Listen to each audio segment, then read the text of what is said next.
Boys and girls, ladies and gents, welcome to another episode of Clutch Conversations. It's your boy Mike. We back at you one more again, live, not on a Thursday. We here on the weekend, the freaking weekend, special bonus episode, Saturday night episode. Going down tonight. It's going to be a blast on the cast. We got the homie Justin from Stoneage Ball Pythons. We're going to chat with him in just a second with another special guest as well. So make sure you stay tuned to check this out. But first and foremost, shout out to my lovely wife, Takara. Appreciate everything you do. Y'all make sure y'all show us some love in the comments. And don't stop there. Make sure to show the channel some love as well. Hit that like button. If you haven't already subscribed, definitely hit that subscribe button. And everybody make sure you smash that notification bell so you can get notifications each and every time we drop a video here on the channel. Shout out to the audio only gang. Audio only recordings of Clutch Conversations are available on all major podcasting platforms. That's Apple Podcasts, Google Podcasts, Spotify, and more. When you're checking us out on your favorite podcast platform, please be sure to follow, rate, and review. It really helps us out. We really appreciate the support.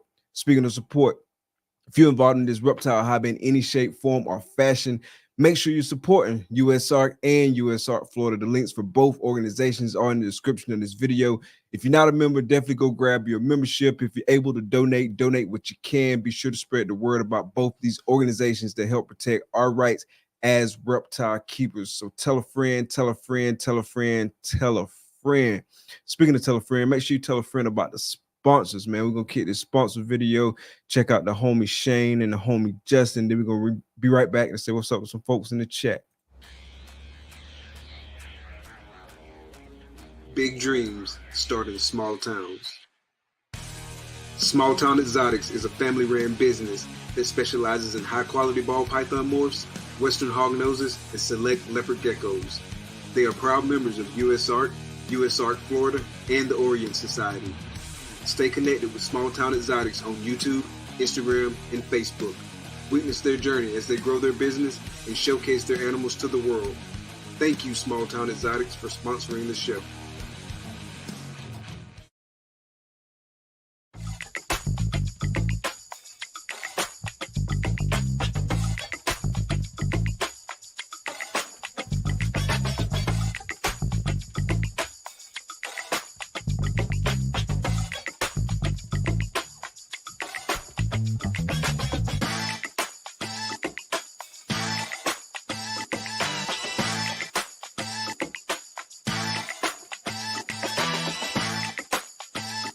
Art comes in many forms.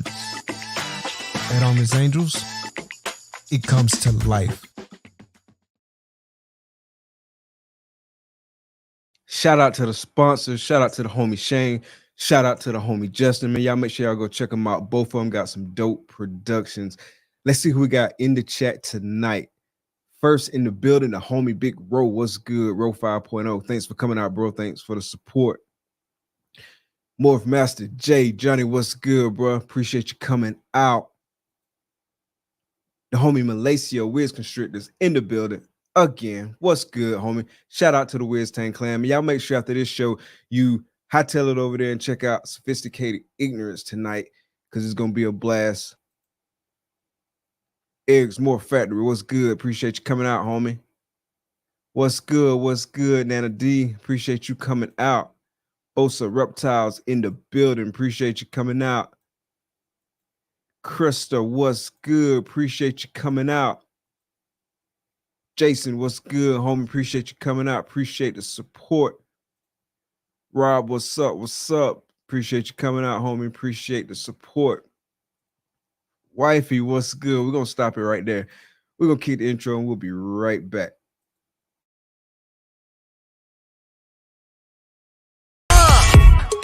Baby, won't you listen to me? I got that flavor, I know you're dying to feed. I ain't no dancer, just got some hip in my feet. Now throw your hands up. Ooh, you bring the lighter, I got the fuse. You make a fire, I'll add the fuel. Follow my lady, just watch your shoes. Gotta turn the heat up, spit this cool. Who you know who looking like this for real? Who you know who looking like this? Who you know who looking like this for real? Who you know who looking like this? Who you know who looking like this for real? Who you know who looking like this? Who you know who looking like this for real? Who you know who looking like this?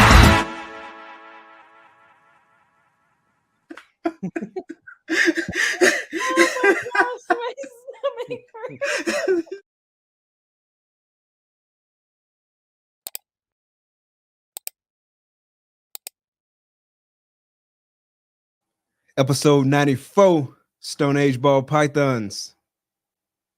What's good, homie? How's it going? What's up, Mike? What's up? What's up? What's up? So we got a homie Justin in the building, and we got Wayne from Cue Ball Morse. What's good, brother? What's up, man? How you doing? Good, good, good, man. How's y'all day been going so far? Pretty busy. Hectic for sure. Yeah, here y'all getting ready to have a party. Yeah, birthday party for my son.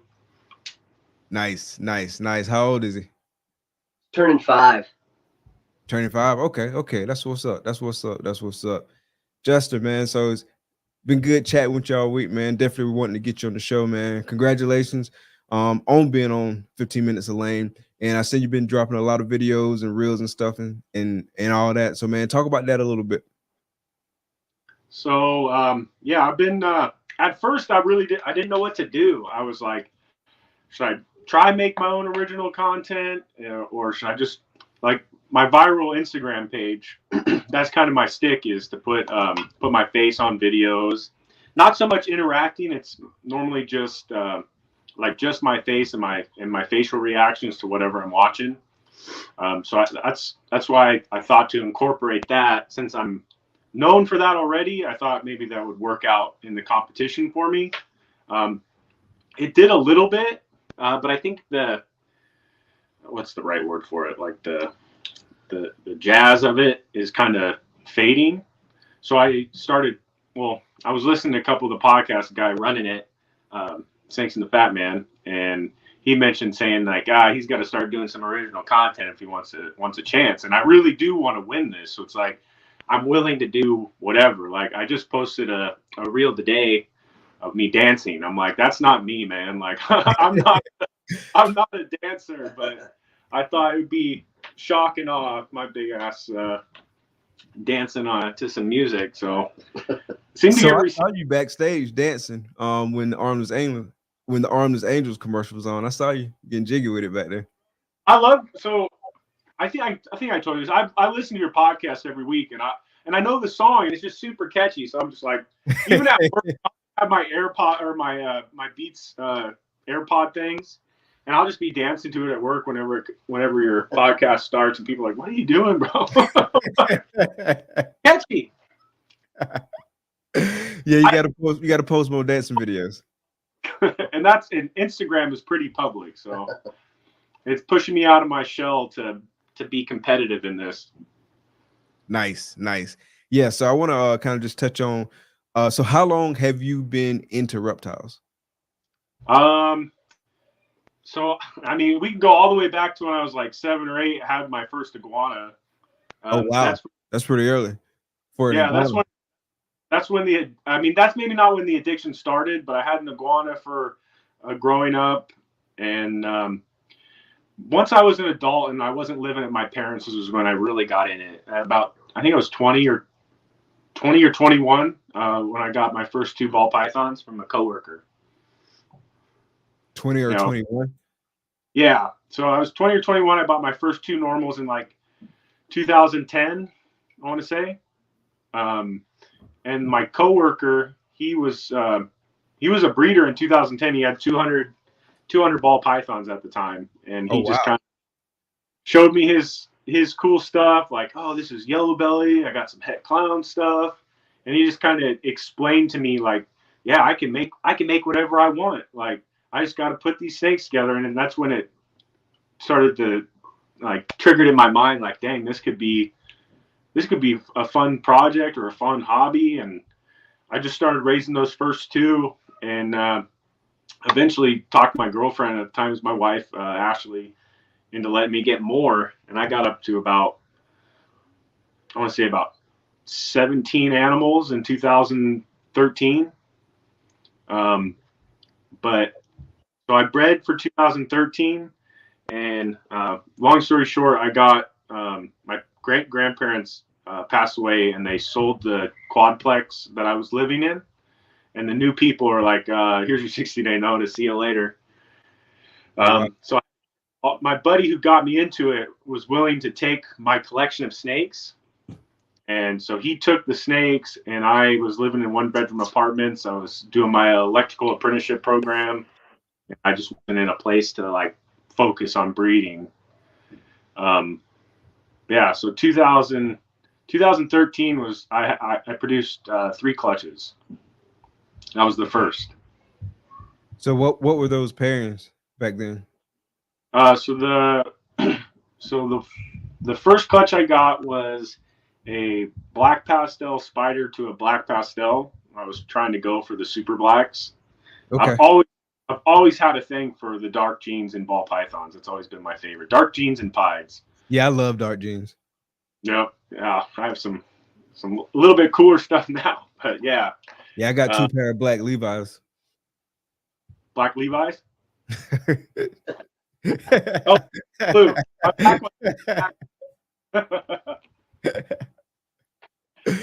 Nah, so a black pastel to, you say, a spider? So a black pastel to a black pastel spider. Black pastel to black pastel spider. Okay, and what else? And then I got a clutch from a caramel albino, bred to a black pastel spider. So it was a caramel albino female, bred to a black pastel spider. I got six eggs from that. Okay. Nice. And then the other one I want to say was like a lesser clutch, pastel lesser or something like that. Did you hit anything that you were trying to hit? Definitely. So I did hit the super blacks, but it wasn't a good super black clutch. Everything was duck-billed and kinked, and gotcha. And ever since then, I vowed that I won't do black pastel to black pastel. It's just maybe black pastel to cinnamon, go that route. But yeah, I don't want to ever have to deal with culling a clutch of kinked duck-billed babies. It's pretty much hit or miss, like with black pastel to black pastel, right? Like in terms of like whether or not there's going to be like a lot of kinking and whatnot. Yeah, that's my understanding. It's just hit or miss, man. You got to roll the dice, and it's just not worth it. Gotcha. And so, what was next after that? Like after those 3 clutches, like what was like keeping like? Have you been in it this whole time since like that 2012, 2013? Oh, okay, you got out. Yeah. So 2013, so like I was saying, I got the place I was living where I could actually keep them. I got 60-day notice to move out when my family sold the property. So all my snakes went to my buddy's house, and he kept them pretty much the whole time I was in my electrician's apprenticeship program. And then 2019, I want to say like July 2019 is when I bought a house, and I built a really, really, really small reptile room. It's like 58 inches wide by like 12 feet long. I built that, and I started with 12 of my original snakes. And I've just been, I started out like 19, like I didn't have a ton of money coming into it. So it was really breeding, like finding the Craigslist snakes and breeding like pet stuff. And that was how I started my coming back to it. And then as I started looking into stuff, I started realizing that, like where everything had come in the last 5 years. And it's like, man, if I want to do this right, I got to solely focus on recessives, long-term projects. And I'm like, I'm in a place, I'm stable, like wife, kids, house, good job. Like I'm good. Like, so that's why I'm like started focusing on long-term projects. Like clown pied is my favorite for sure. So I started buying. Nice. Yep. I saw that. What'd you hit, a inchy pin clown pod? Yeah, it's so I hit three clown pies in that clutch, but it was a split clutch. I ended up getting pastel inchy pin clown pied and then a pastel leopard pin clown pied. Okay. I mean, okay. Theoretical, like my best judgment, like best guess at it. That I sent it to people who produce similar stuff, and they agreed with my identifications. But I'm keeping them there. So when you started like changing your mindset in terms of like how you were going to work your project and stuff, did you start like kind of offloading some of the animals you had brought back in, or you still got some of those? How's that look like? So in the beginning, I kept everything because I couldn't keep snakes on in the rack, baby snakes in the rack long enough before they sold. So I kept everything, and then I added stuff. So I started adding double het clown pieds, who are all to weight now and breeding this season. I added pieds, I added clowns. I did side work and electrical work for trading snakes to other breeders, and I kind of built my collection that way. And so I got my group of clown pied females growing, and then I bought my clown pied male. Gotcha. So what are your thoughts on the clown pie project? Like, I know you like it, obviously you're working it, and you just said you liked it a lot, but in terms of like what's next, like in the clown pie project, or even maybe throwing another recessive on there like DG or something like that, like what are your thoughts on like where to take that and kind of how to like tap into some more potential of the pod? Because like a lot of people, when they talk about pod, they say, oh, it's limited with what you can do, and so obviously there are some limitations, but like what are your thoughts on kind of how to like tap into that pod power? So my thoughts, so I have another group of females that I used. So you remember my Instagram page when it kind of blew up? And yeah, when we were doing like the video reactions and stuff. Yeah. You got like 384 million followers on that one. Yeah, something like that. But so that the reason I did that is because I was monetized and I wasn't making any money off of the content that I was putting up. I had good months. I made $2,000 one month, but it was mainly like $100, 150, $300, and I was like, and it was slowly going down and down and down. So December of 22 is when I started doing those reaction reels, and I got like 4 or 6 million views in the first 3 days that I was doing those, and I just was like, whoa, this is taking off. I'm gonna ride this train. I was doing 3 or 4 or 5 reaction videos a day, and I made really, really good money the first 3 months of 23 off those reels before the bonus program, before they just axed the whole program. So there's no more money for nobody when they make their reels. It's kind of unfortunate. Yeah, that sucks. You think it's because they were losing money on it or something like that? I'm sure. Like, why else would they get rid of it? They're like, we can't afford to give these little peons any more money. Why do you think those? Because like I've noticed, like the reaction reels are popular. Like there was like that one kid from like overseas that like he's like a multi-millionaire from the reaction videos. Like, why do you think those reaction videos are so popular with folks on social media? I don't know, man. Really don't. Like people have nothing else to do but sit on it, watch people do foolish stuff. Yeah, pretty much. I don't know what else to tell you. I tried it, it worked, and I ran with it. But so it filled my pockets good, man. But I took all that money and I reinvested into other projects. And I paid for trips to I went to Arlington. Like this guy went to Arlington with me. We went with 2 other breeders from the Pacific Northwest, Oregon Exotic Balls and Rip City Reptiles, both really good dudes. Yeah, we just went to Tenley, all of us as a group with our wives. Nice. We spent days there doing like sightseeing stuff. I've never been. That's the furthest east I've ever been. So did you all meet through Reptiles, or did you know each other before? All through Reptiles. Some of them are met through Reptiles. It's been the craziest thing. Yeah. Nice. Nice. Yeah. Yeah, it's dope, man. You meet like a lot of cool people like in this industry, hobby, like however you want to think about it. But you meet like a lot of really good people. Absolutely. I know I have personally. Yeah. Bro, just from this the 15 minutes of lame competition, I've already met a bunch of cool people that I'd never talked to before. So it's like just in that aspect, it's worth it. Are you talking about like other folks that were on the show, or are you talking about just like people in general? Oh, just the other contestants, just talking to them, labs, stuff like that. So I noticed you've been like taking some folks' videos and like obviously like superimposing your face on it. Like, do you like reach out to them first before you do it, or do you just kind of like do it and tag them and say it's on you? I just do it and tag them, man. That's just Have you had anybody push back on you? You got to name names.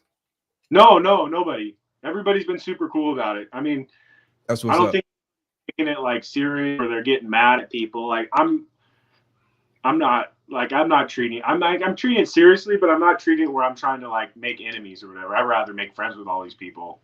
100%, 100%, 100%. So since we're on the 15 minutes of Lane, so how did you end up being on 15 minutes of Lane? Like, how did that kind of like work out for you?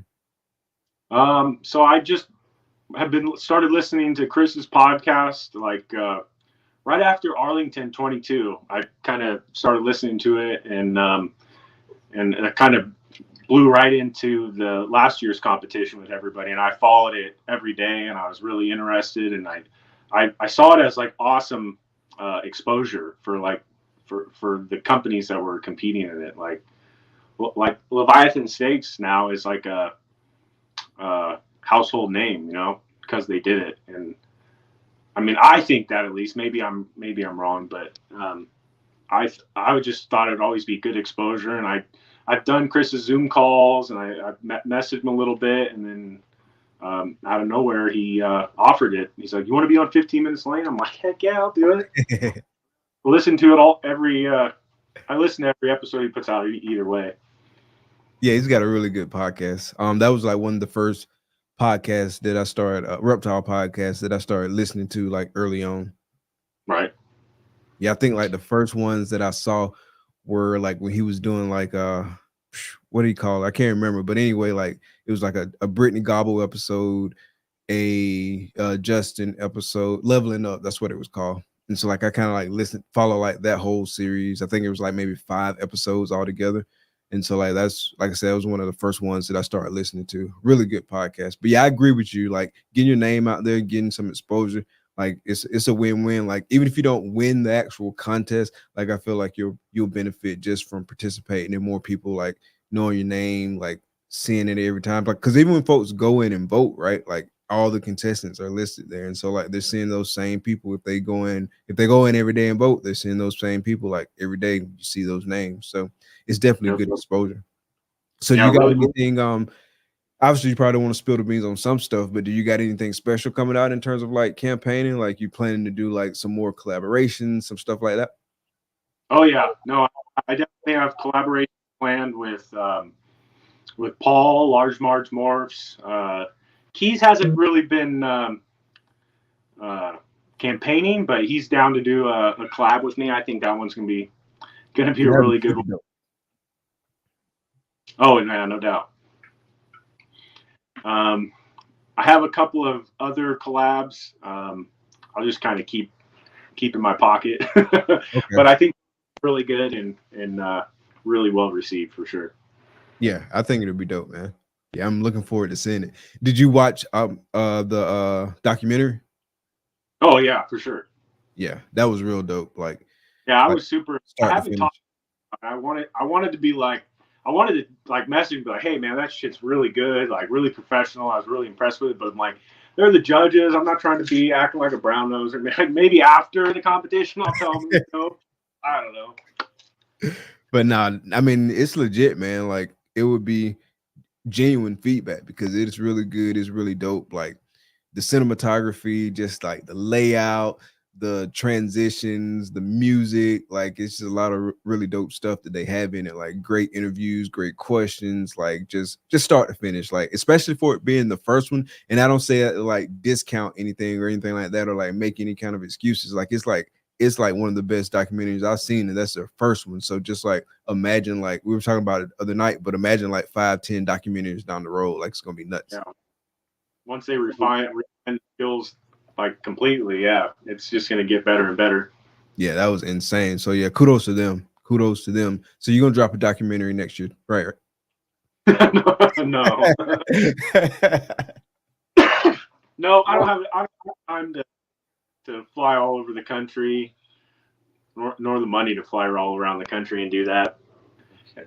Yeah, right. No, I got 3 kids, work 40, 50 hours a week, like got things to take care of. Yeah, I couldn't handle it. I'll redo a reaction video to their documentary for an hour and 20. I can handle that. It's on. So real quick, let's touch on it a little bit. So talk about how y'all kind of like met through the hobby and whatnot. Oh, sure. You go for it. All right. I had heard about this guy in Salem who had a dope collection, and I just randomly hit him up, and I was like, "Hey, man, do you want to do any projects? Like, this is what I have, and I guess which ones stood out to you?"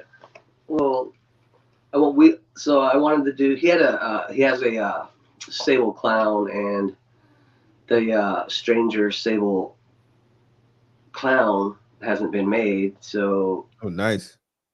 So I was like, man, that's try for a dark, sable, stranger clown. So that's what we're working on right now is to, and there'll be pastel and butter and other things in it, but I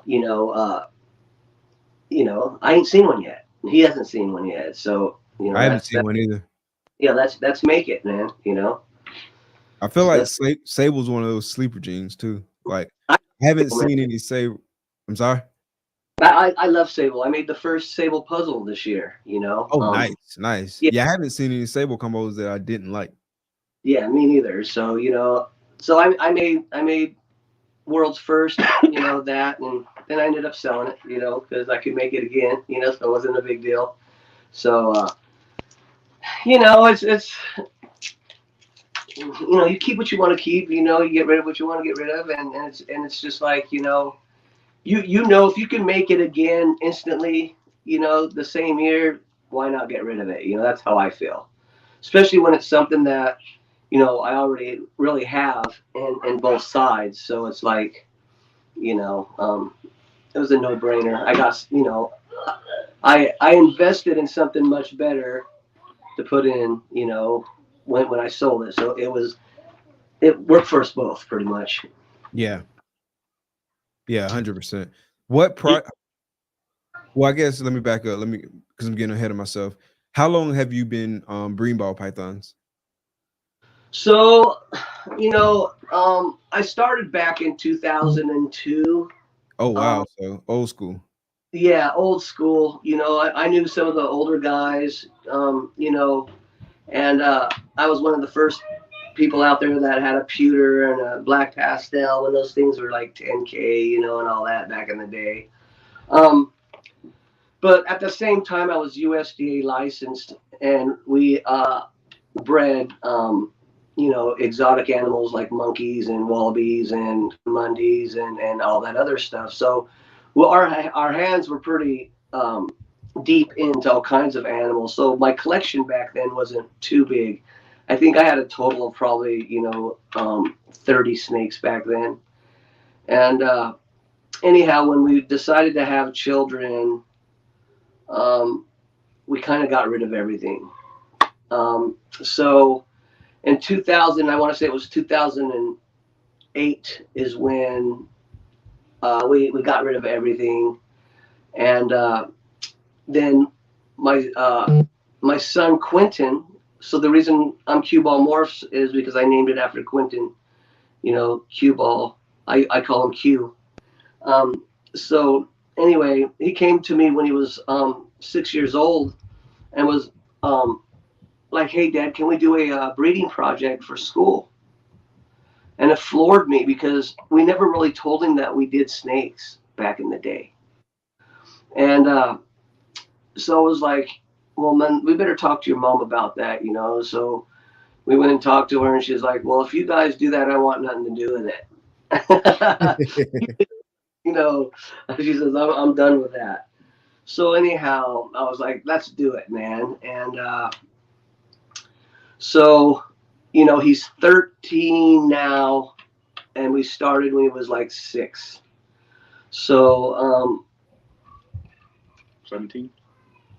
17, yeah. So I would say a total of, 17 years I have under my belt in it.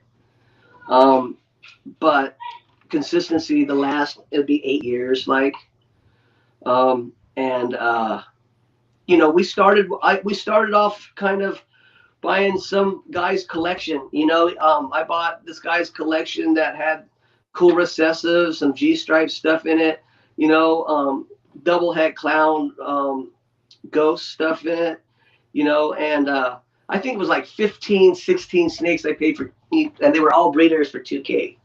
And recessive stuff.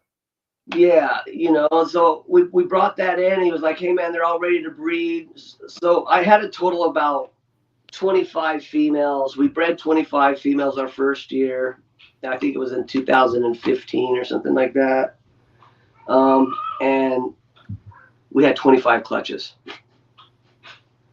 And needless to say, overwhelmed, and I was ready to quit already. I can imagine, bro. Like, to this day, I haven't had 25 clutches.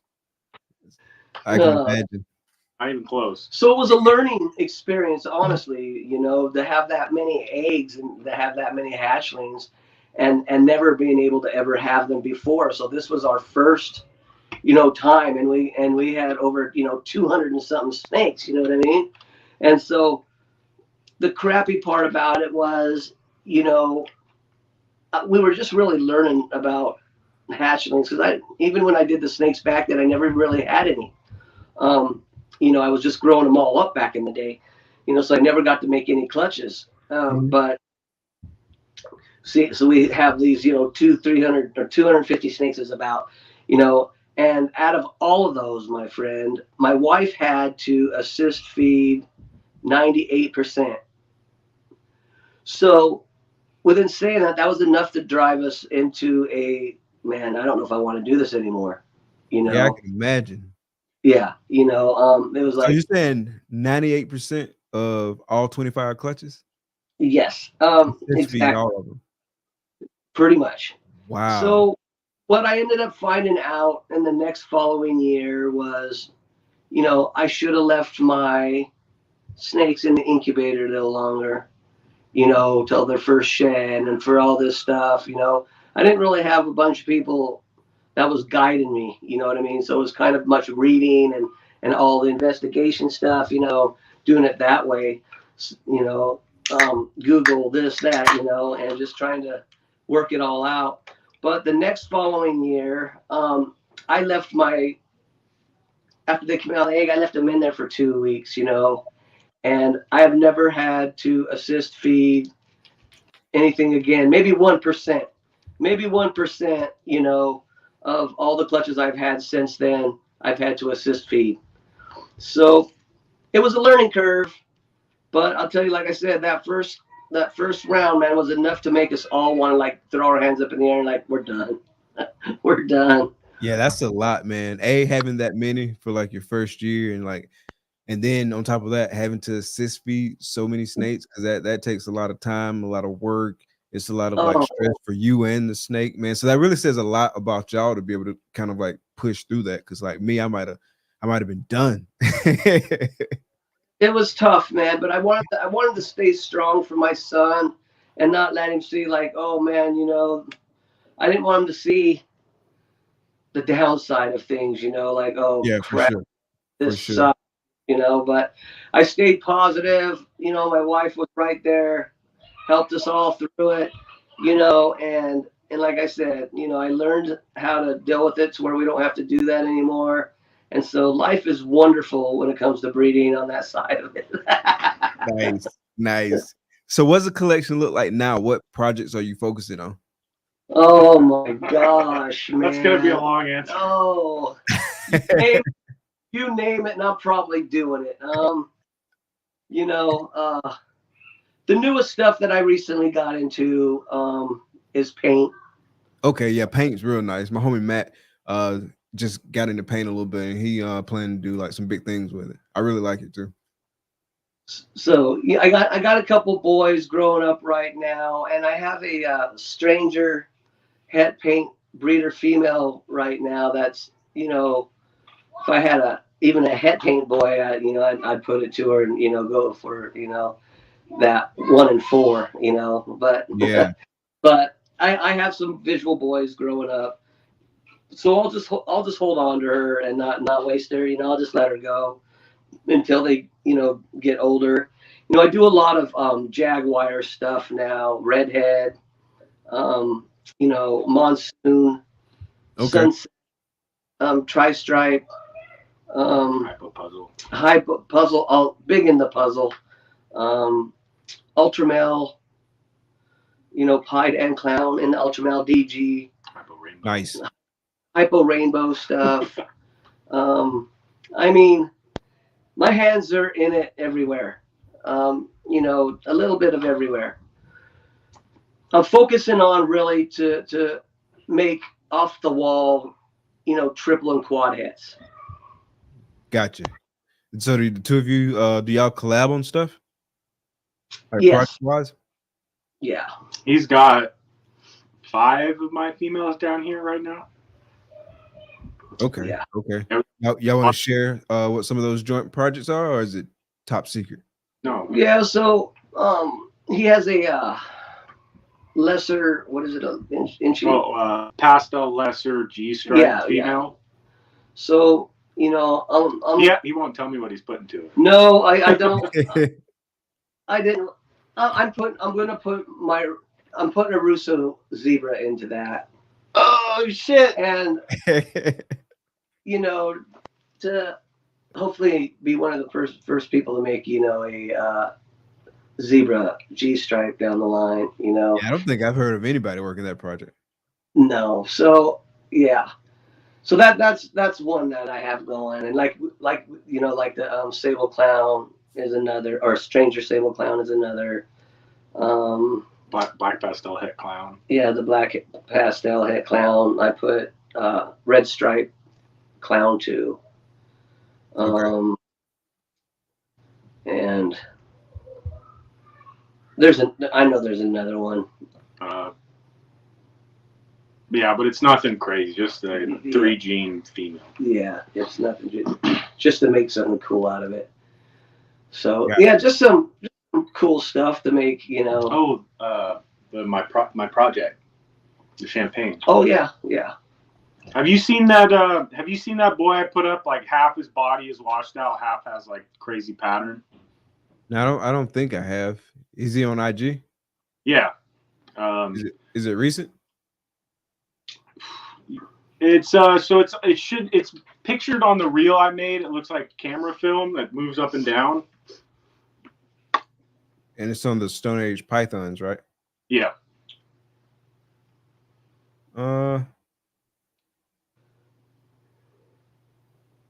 Yeah, so that male came from a so when I first got back in, I got an OD Firefly from Tropical Hut in Portland.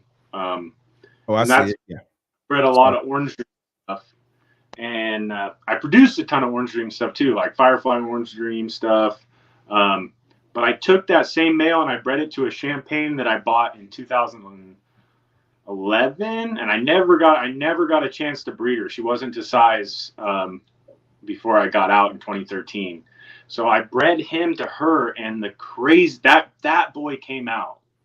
The OD Firefly to a champagne. So there's something in that champagne. Even his sister isn't as crazy, but it's definitely a lot nicer looking. But I just don't know what would do that to pattern. some people have said DG, some said vanilla, some people said it could be a chimera. So we're bringing that back to the champagne, and she's ovulated yet? Yeah. So the mom ovulated, so we're getting babies from that boy back to the champagne. Okay. And then I'm breeding it to his sister. And we're hoping that something just crazy pops out and proves out to be, I mean, I don't know, something new. I know a lot of people are riding the new train, but if it's something really, really cool that I can't be like, yeah, it looks like this, that'd be ideal, honestly. That's one of my biggest projects we got going on. Yeah. Nice. Yeah, that would be dope. Hey, we're gonna take a real quick pause for the cause. We're gonna get the sponsor video, and then when I come back on to talk about like some of your like biggest challenges so far, like through your breeding process. We tapped into some of Wayne's, especially early on, but let's tap into some of yours as well. All right.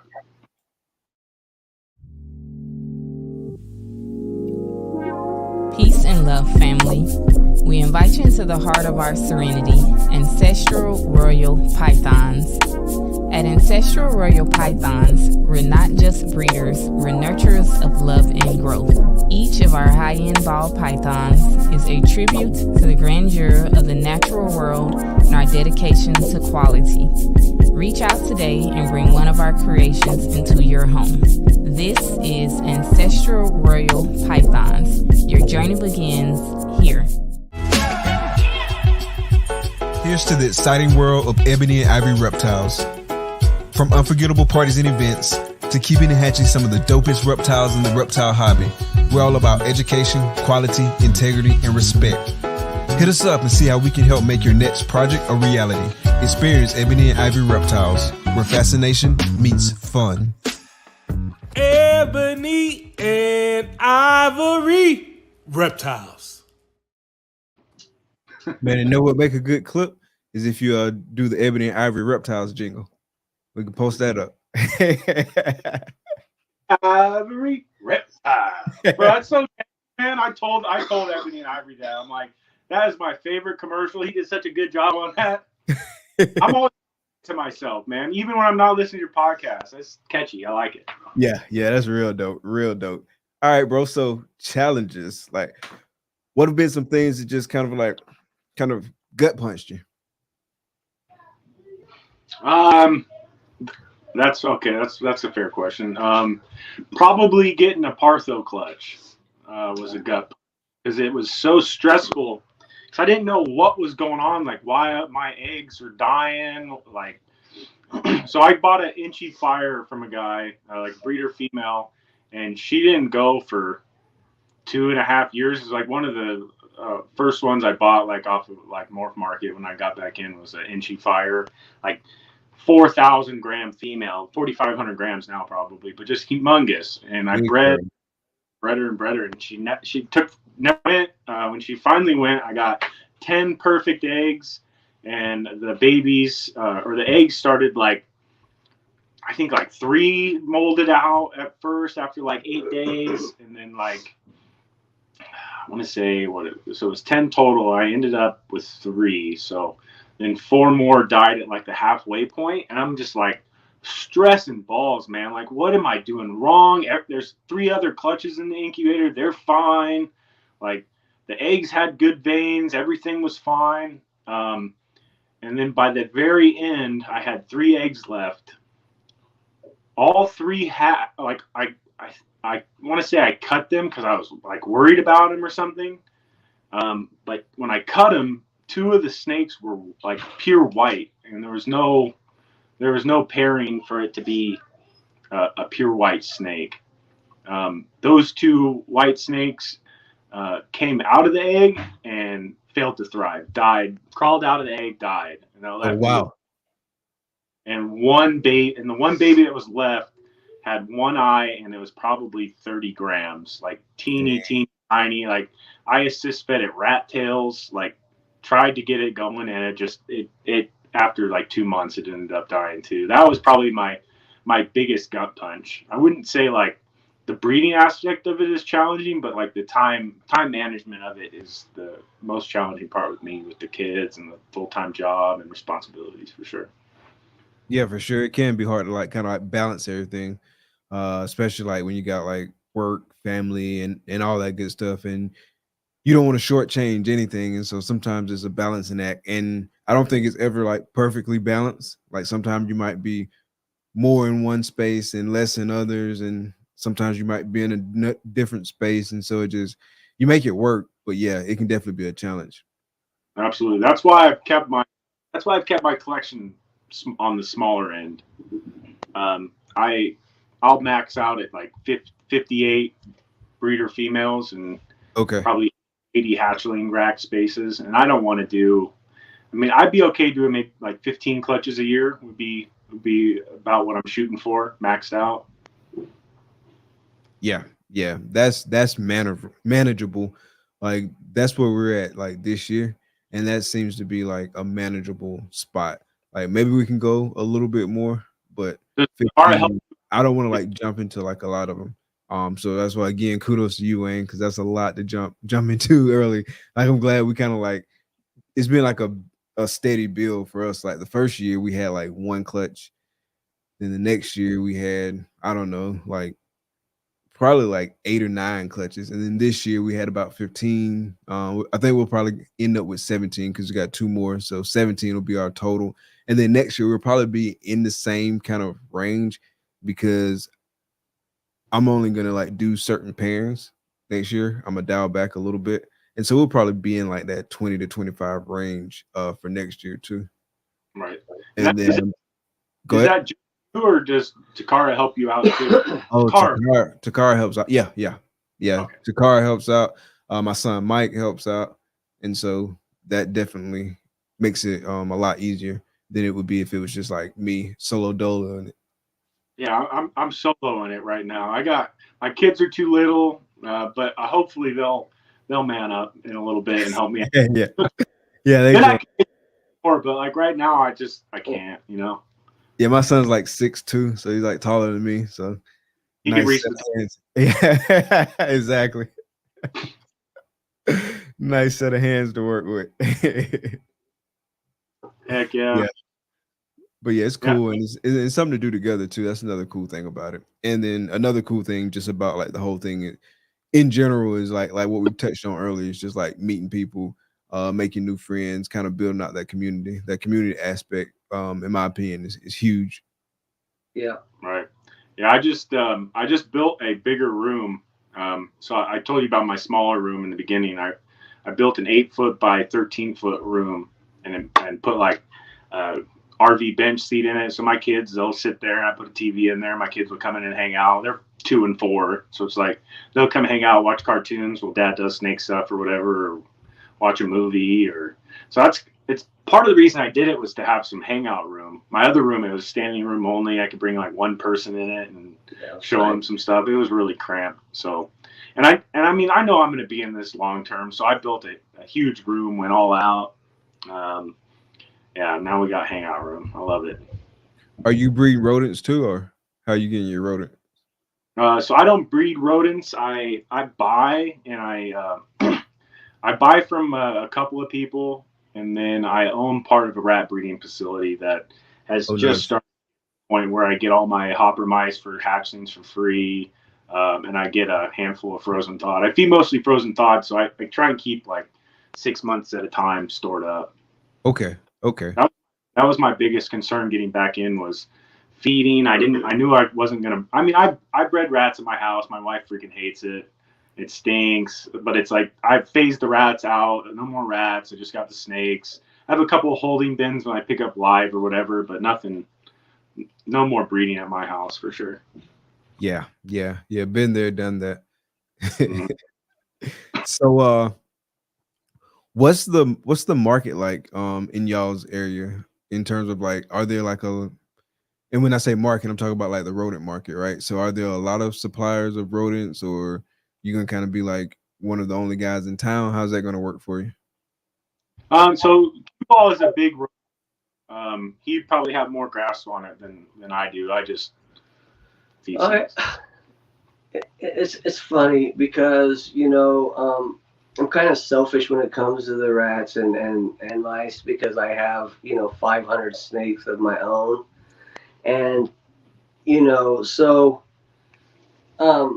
Within saying that, I want to make sure all my stuff eats first.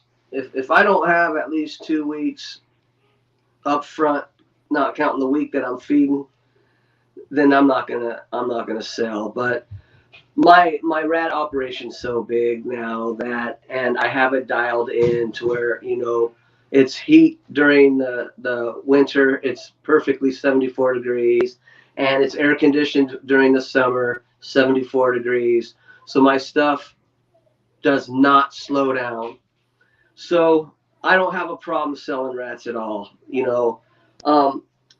The truth of the matter is I have to turn people away sometimes because, like I said, there I have my 3 week supply of all sizes before I sell off anything. And I rotate and when I mean rotate, like I don't keep my females that long. So, they may breed, for a couple months, and then I feed them off and I replace them. So I replace my colonies constantly. Gotcha. So that, and which makes my rats much healthier, and they just produce all the time better that way. Gotcha. So you kind of get away from when they get older and their production starts to taper off, which affects your overall numbers, but you kind of got all of those occupying that space. So you rather have like ones that's popping them out like crazy, get them in there, and then you work them out. That makes sense. That's exactly. Yeah, and I don't let the males, like, once the males reach over 200 and like 70 grams, they're gone, because all they do is eat, and they're wasteful, and you don't need a male that just sits around and eats you out of house and home, even though he's even though he's breeding them, he just sits around and gets fatter and fatter and fatter. You know what I mean? So I replace the males so much quicker. So I've never bred like Norwegians, but I know like with ASFs, you have to be careful in terms of like introducing like other like sexually mature ASFs. Is it similar? Is it not the same with the Norwegians, or is it hit or miss? I really don't have a problem with like putting new females in with a colony or something like that. I mean, all my rats are handled so much, and and I have an employee that goes through it as well. So, they're being messed with on a daily basis. So, no, I think they really feel secure in their environment, and anything that I put in with them, they've always taken to. I mean, you might have for instance, maybe I put one in there and it could have been sick, or it could have been something, and they'll wipe that thing out, and dog crap, but realistically, I really don't have that problem unless it was sick, or maybe it did try to eat somebody else's baby or something crazy. But the fatality of putting a female or a male in with another colony usually isn't bad. Gotcha. Yeah, I know like with the ASFs. So occasionally, like when I have like colonies with like multiple males, sometimes the males they'll go back and forth, and if one of the males gets beat up too bad, like I'll just go ahead and like call him so he don't have to like live his life like all messed up like that. So I'd rather just call him, and plus I don't want him to get like infected or infect the other ones too. And so it's just, in my opinion, it's just better just to go ahead and call him. And so I'll do that. From time to time in my grow outs, for whatever reason, like it'll just be random. Like it's maybe happened like 2, maybe 3 times in like the year and a half we've been breeding. Like sometimes like the grow outs, like they just go on like a massacre, and like you'll look in the tubs and like it's just like, what happened? Like nothing's changed, everything's still the same. Like I don't know why, but like for whatever reason, like they're eating like 2 or 3 of their closest homies, just eating them. Yeah, I noticed the males are they're just evil. If they think they're the king of the all the females in there, they'll fight to the death. That's the only thing I do see on a serious note is if, you accidentally put a male in there when you thought you put a female in there, and you go in there later, and you're like, oh crap, man, that was, and it's laying there. One of them, didn't make it because, they're fighting over the female. Yeah, I mean, that's in my whole back rack. I see, I do see that as well. But like I said, it's because those females get to the point to where, in some of those, they're at that age, they're ready to, get pregnant, and they're saying like, man, that's mine, that's my harem, You, it's like, How many colonies do you got? oh my gosh, man, I have like 180. Like 88 bins, and they're all like 4-to-1. Okay. So almost 800 females, close, a little under 800. Yeah, and that's not counting. Like I have a big old Freedom Breeder holdback rack or a grow out rack. That's 4-level. That's huge. Like each one of those can hold like 300 to 400 rats in each one, and then I have huge round grow out. It's like a horse trough. One of those what you get from like Tractor Supply.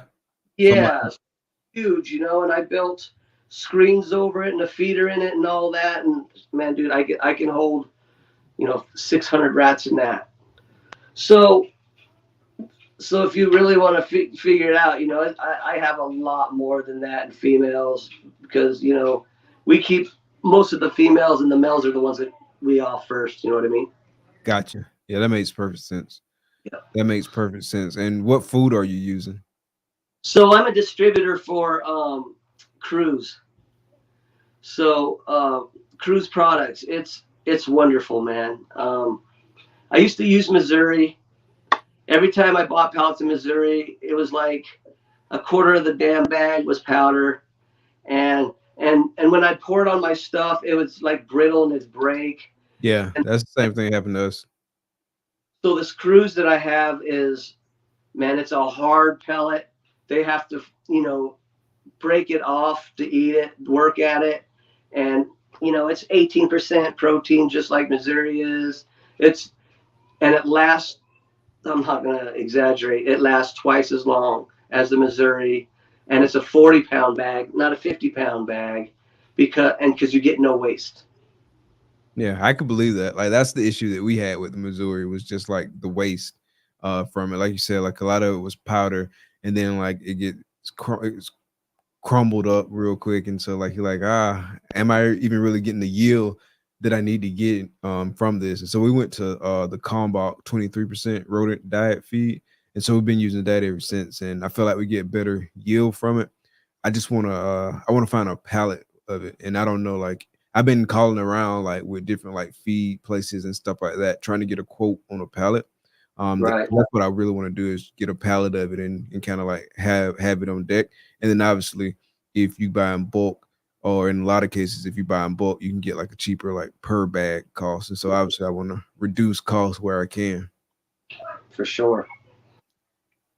But yeah, you say it's called Cruise.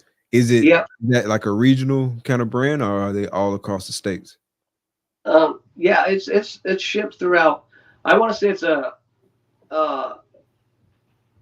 Pacific North. I don't say it's not all Pacific Northwest because they ship throughout all kinds of places. But I mean, check it out. It's Cruise Products. Check out their website. Yeah, and it's I mean it's their website. It's legit. Yeah, I'm gonna check that out for sure. True, Justin. Starts with a K.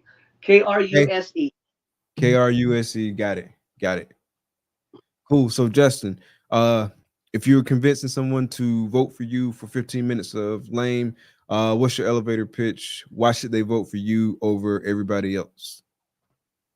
All right. I think that a lot of the contestants bring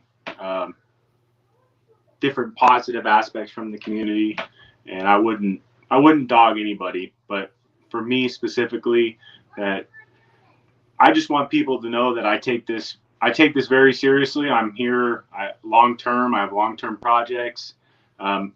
Your question earlier about what I wanted to put into Pied, I've been thinking about it, and the group of females I have growing up right now are a double head DG clown, and I have a triple. So I have an acid double head DG clown female. I have. So you got an acid double head DG clown female. Yep. And I have a blackhead double head DG clown female. And a pastel triple head DG clown hypo female. Nice. And that's what I would like to put into my clown pied stuff is the DG clown. So I just want people to know that I have long-term projects. I'm going to be here long-term, and that your vote will be well worth it for me, for sure. I'll represent the community very well. Nice. Yeah, that's dope, man. That's a dope project. And I think about that too. Like what all I'm gonna work into my pod project. And I'm still debating on some stuff, but I mean, it's a lot of genes that work really well in it, like Inchy, Leopard, Yellow Belly, like OD, like that pinstripe stuff that I saw. You obviously DG and Hypo, like I want to get all that in there. And so like, yeah, I'm definitely looking forward to continuing to work that lace, man, like those crazy lace clown pod that Justin hatched. I guess it was earlier this year, wasn't it? Yeah. Like, I don't have any lace right now, but I have a couple other ones I got to buy first, but lace is on the docket for sure. Yeah, lace is good. I got lace in one snake, and hopefully he can spread it around for me. Right. Yeah. Inchy is, I have a lot of Inchy in my clown pied stuff. I'm a low white pied guy. So the more Inchy, the better. Yeah. I have the one really cool clown pied project I have that I know I'm like 99.9% sure nobody else has it, but I just hatched out a clutch of Leopard Inchy Grim double head clown pieds. So I'm really Grim double head clown pied. I don't know if you've seen the Reaper or not, but the Reaper. So Inchy kind of sucks with Grim. It's hard to tell if Grim and Inchy combos, but I think with a super Inchy, super Grim, super Leopard is what I'm working towards. But yeah, more Inchy the better. Leopard's good in it. Yeah, I just want to keep as much pattern in my clown pies as possible, so it's not like. So a lot of people say like, oh, it's muddled or whatever once you put so much stuff in it. But if you have enough pattern in it, man, you'll be able to see it. Yeah. Inchy is like one of the keys too. Yep. Darren, answer your question. I didn't see it in person. I saw the video, but I don't remember seeing it at the site visit, the Lace Clown Pod. I don't remember seeing it there. Oh, you went to the Canova VIP thing? Yeah, that was dope, man. I mean, obviously, like dope snake overload. Right. But to be honest, my favorite thing that I looked at was the view from kind of like the back where it was like overlooking the mountains. Like that was cool. Like me and Takara sat out there for like 30, 40 minutes or so, just like chilling, hanging out in the back. Right. Yeah, our buddy Oregon Exotic Balls and Rip City Reptiles, they were down there for that. They said they had a blast. Yeah, it was fun. Yeah, it was a lot of fun. Sure. A lot of dope snakes, obviously. What's that? Yeah, I could have went to that. I had too much on my plate, man. I just went to Tinley, and then a show, and then I was just like, man, I can't. I was like, I got to stick around here and work for a while. That was me last year. Like last year, I had like Tinley, and then I had a work trip that same weekend, and so I couldn't do it last year. And so I said I was going to go this year, and I didn't go to Tinley this year, but I did go there. That was my de facto Tinley, I guess. If anybody wants to bring me as their +1 to the Canova event, I'd be okay with that. But yeah, it was cool, man. Catching up with a lot of people and whatnot. Yeah, no, Tinley was a blast catching up with people, man. Like finally met so many people I mess with on a weekly basis or talk to all the time. It's like it was cool to put faces to the logos, Yeah, 100%. Yeah, I hate that I couldn't make it to Tinley because that's another spot to see like a whole bunch of people who you chat with and whatnot online. Daytona was dope. It was a lot of people at Daytona, so I got to catch up with a lot of people. You were in Daytona? Yeah, I was in Daytona. Oh, nice. Yeah. Small Yeah. world. Plan for like our group that we're in, our chat group or whatever that we're in. It's called the Wolf Pack, and we kind of like try and get as many people together to go to shows. So Okay. our choice for 24 are either the CBRE show or the Daytona show. Okay. I want to go to Disney World and Harry Potter amusement park, so I'm kind of banking on Florida. Yeah, you definitely got to come to the Daytona show, man. It's a blast. It's a lot different than Tinley. Like it's a lot more spread out and whatnot. And so it don't feel as packed as Tinley, which for me, that's a good thing. Cause like I like being able to like just kind of like chill and hang out. Like it's a whole different kind of like chill kind of vibe. I heard it's and then say again. I heard it was a real big party atmosphere. I can't wait. Oh yeah. I mean, you're right there on the beach too. Yeah, and the water is so warm, man. It's like, oh god, it's beautiful. Yeah, so I love Daytona. I mean, Daytona is like 2 hours away from me too, so it's like that's an easy show to hit every year. Oh, that's not bad. Yeah, but I want to get out there to Texas to like, I guess it's what, Dallas now? It's not. Yeah, they moved it. Yeah, I want to get to that one. I want to get to some of the West Coast shows. Obviously, I want to get back to Tinley. So I mean, it's just, but it's only so much time in the day, so much time. You should come up to a Pac Northwest show. What big shows do y'all have up there? Pac Northwest is our biggest show. He does. Oh, it's called the Pac Northwest show? Yeah. PACNWSRS. Is it like Seattle? So we have shows in Seattle. Well, it's Puyallup, but the Seattle area, Portland, Albany, Albany, which is Salem. He does. And then what is Hermiston? No, Yakima, I think. They did the Pac Northwest sponsored show. I think it was Yakima or Tri-Cities, something like that. No, it was Hermis. It starts with an H. I can't remember what it is.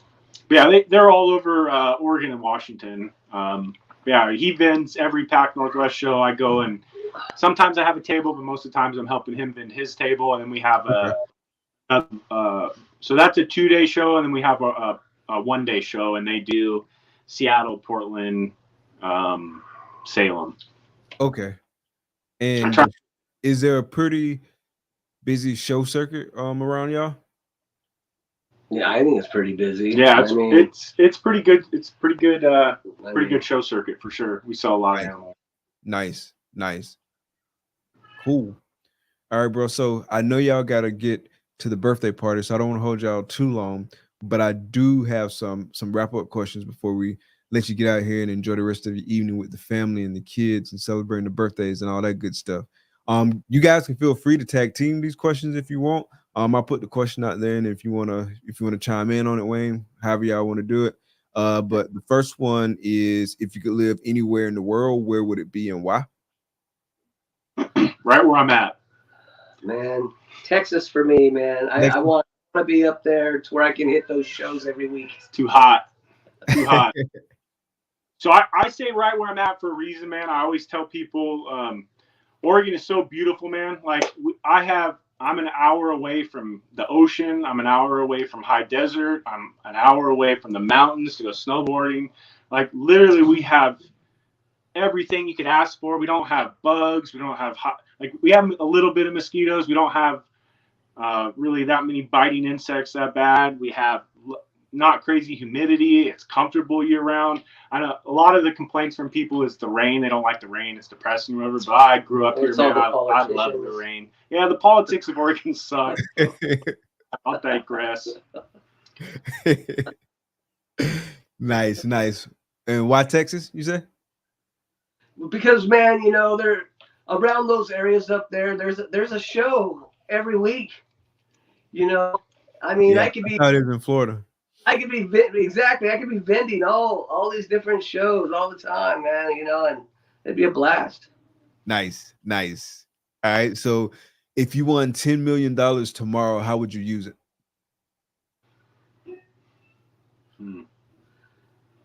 Honestly, bro, I'd be living just the same as I live today. Money is just something that we need to live, so I'm happy with the circumstances that I have, and with, you know, the job that I have, and everything that goes with it, you know. So to win an extra $10 million, and it would just be like, you know, a cushion for me. I'm one of those people that just, I can't stop doing what I do. I'm a go-getter. So, you know, I always have my hands in something. So, I mean,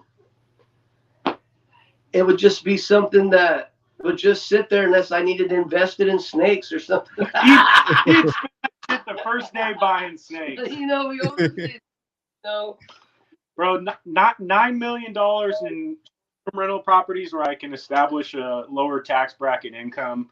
I'd quit my job. I'd spend $1 million on a facility and a collection, and I would focus on that.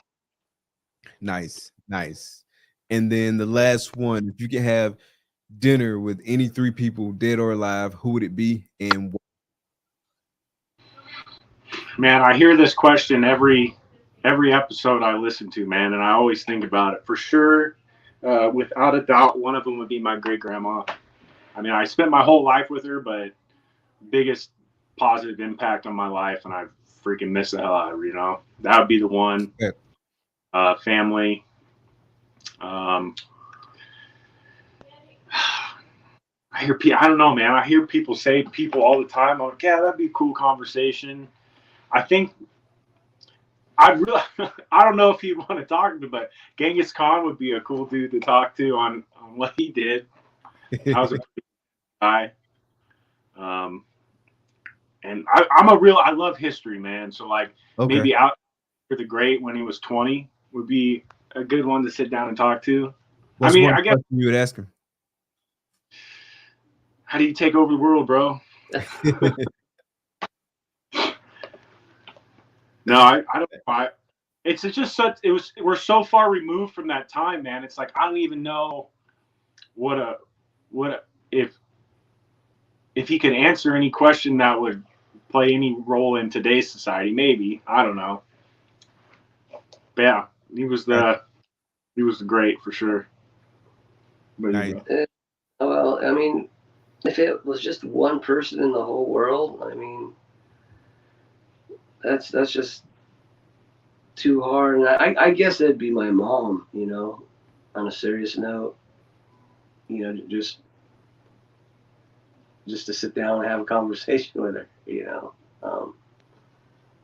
That'd be awesome. Yeah, I don't know if I'd want to talk to dead celebrities. I think it'd probably be all family members. You know, I mean, but you know, that's my mom. You know, she's not here with me, so I mean, that's why. You know, I miss her a lot. You know, and definitely I'd love to talk to her. But you know, if it was somebody alive, you know, or actually he wouldn't. You know, it'd be somebody like, you know, Stevie Ray Vaughan. You know, I'm a musician, so I mean, I would just Stevie Ray Vaughan. I think would be somebody awesome, or even, you know, Janis Joplin or somebody back then. You know, just you know, just to really see how they were. You know what I mean? You have so many personas of people, you know, and you see documentaries, or you see this and you see this, but how were they really? You know, when you're sitting and having a normal conversation, you know what I mean? So nice. What do you play? So I do a little of everything. I sing, I play guitar, but I am a drummer. Okay, that's dope. That's what's up. Yeah. Ooh. All right, bro. So great answers tonight, man. Great conversation, man. It was nice getting to know both of you better. So definitely glad y'all jumped on with us tonight, man. Best of luck with the 15 Minutes of Lane contest, man. I see you out there doing your thing, man. I see you getting a lot of the popular vote. Definitely take a page out of Leviathan's book and make sure you appeal to the judges and whatnot. So you might want to hit them up about a documentary, bro. Hard. But yeah, man, for sure, man. I really appreciate you coming on, man. And again, man, looking forward to chatting with you more in the future. And hopefully we can meet in person one day, maybe in Daytona next year. Or next year. Yeah. Yeah, sign me up, man. I'll buy you a drink. Cool. Yeah, I'm down for that, man. Likewise. Have a good time, man. Good time, man. Everybody that came out, check this out tonight on this bonus episode on a different night, man. Really appreciate everybody sliding through. Always appreciate the support, man. Appreciate all the feedback. If you haven't, make sure you hit that like button. If you haven't subscribed, make sure you hit that subscribe button, hook, smash that notification bell. Shout out to the replay game. Shout out to the audio only game, man. We appreciate all the support across all the platforms, man. It really means a ton. Can you guys hang back for just a quick second? Yeah, of course. Cool. Everybody else, thank y'all for coming out. Be blessed. Peace.